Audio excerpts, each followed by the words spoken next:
ബീഹാറിനെ ഇളക്കി മറിച്ച വോട്ടർ അധികാർ യാത്രയുടെ സമാപന സമ്മേളനം അല്പസമയത്തിനകം ഇന്ത്യ സഖ്യ നേതാക്കളുടെ നേതൃത്വത്തിൽ പതിനായിരങ്ങൾ പങ്കെടുക്കുന്ന മഹാറാലി പുരോഗമിക്കുകയാണ്.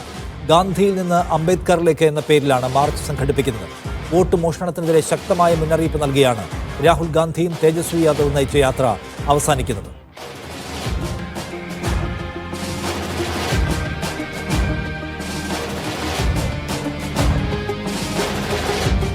തൗഫീഖ് അസ്ലം കൂടുതൽ വിവരങ്ങളുമായി. തൗഫീഖ്, യാത്രയുടെ സമാപന സമ്മേളന പരിപാടികൾ ആരംഭിച്ചു കഴിഞ്ഞുവോ? ആരൊക്കെ പങ്കെടുക്കുന്നു ഈ റാലിയിൽ?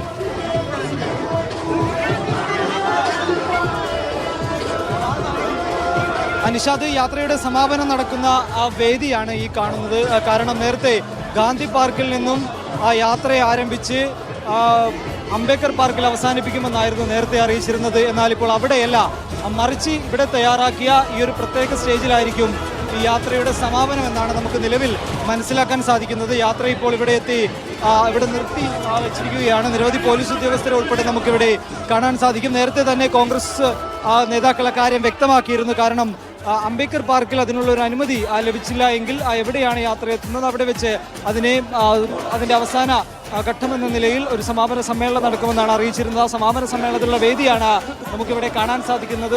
ഈ വേദിയിലേക്ക് അല്പസമയത്തിനകം രാഹുൽ ഗാന്ധിയും അതോടൊപ്പം തന്നെ തേജസ്വി യാദവും മല്ലികാർജ്ജുൻ ഖാർഗെ ഉൾപ്പെടെയുള്ള ആളുകൾ ഈ വേദിയിലേക്ക് എത്തിച്ചേരും. എനിക്ക് തൊട്ട് പിന്നാലെയുള്ള ആ വാഹനത്തിലായിട്ടാണ് രാഹുൽ ഗാന്ധിയും അതോടൊപ്പം തന്നെ മല്ലികാർജ്ജുൻ ഖാർഗെയും തേജസ്വി യാദവും എല്ലാം ഉള്ളത്. വലിയ ജനത്തിരക്കാണ് ഈ റോഡിന്റെ ഇരുവശങ്ങളിലും ഉള്ളത്. വലിയ ജനത്തിരക്കുണ്ട്.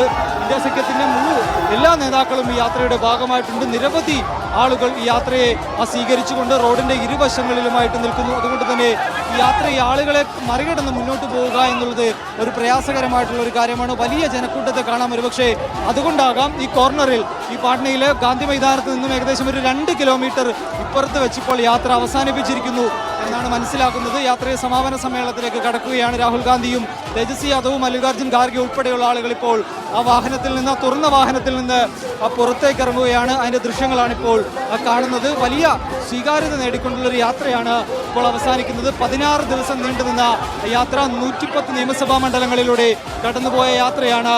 ജനങ്ങളുടെ വോട്ടർമാരുടെ സ്വീകരണം ഏറ്റുവാങ്ങിക്കൊണ്ടിപ്പോൾ അവസാന ഘട്ടത്തിലേക്ക് കടന്നിരിക്കുന്നത്. സമാപന സമ്മേളനത്തിൽ ഇന്ത്യ സഖ്യത്തിലെ പ്രമുഖ നേതാക്കൾ ഉൾപ്പെടെ പങ്കെടുക്കും. ബീഹാറിനെ ഇളക്കി മറിച്ച ഒരു വോട്ടർ അധികാർ യാത്രയാണ് ഇപ്പോൾ ഇതിന്റെ സമാപനത്തിലേക്ക് കടക്കുന്നത്. ആ സമാപനത്തിൽ ഈ ദൃശ്യത്തിൽ കാണുന്നത് പോലെ എത്രമാത്രം ജനങ്ങളാണ് രാഹുൽ ഉയർത്തിയ ആശയത്തെ, രാഹുൽ ഉയർത്തിയ കാര്യത്തെ ഏറ്റെടുത്തുകൊണ്ട് രാഹുലിനൊപ്പം ചേർന്നിരിക്കുന്നതെന്ന് നമുക്ക് മനസ്സിലാക്കാൻ സാധിക്കും.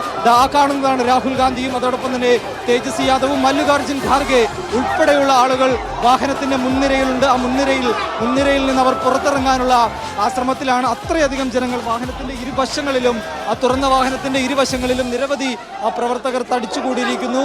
അവരെ മറികടന്ന് വേണം ഇനിയിപ്പോൾ ആ സ്റ്റേജിലേക്ക് കടക്കാനായിട്ട്. വലിയ പിന്തുണ ഉണ്ട്. ഈ യാത്രയുടെ വിജയമാണ്. യാത്രയുടെ വിജയം എന്താണെന്ന് ചോദിച്ചാൽ അത് ഈ കാണുന്ന ജനസാഗരമാണ്. ഇന്ത്യ സഖ്യത്തിന്റെ വോട്ടർ അധികാർ യാത്ര ബീഹാറിലെ പാട്നയിൽ അവസാനിക്കുകയാണ്. 1000-ലധികം കിലോമീറ്ററുകൾ, ഡസൻ കണക്കിന് നിയമസഭാ മണ്ഡലങ്ങളിലൂടെ സഞ്ചരിച്ചാണ് യാത്ര എത്തുന്നത്. വലിയ സ്വീകാര്യത ഉറപ്പാക്കാൻ കഴിഞ്ഞുവെന്ന ആത്മവിശ്വാസമാണ് ഇന്ത്യ സഖ്യത്തിന് ഉള്ളത്.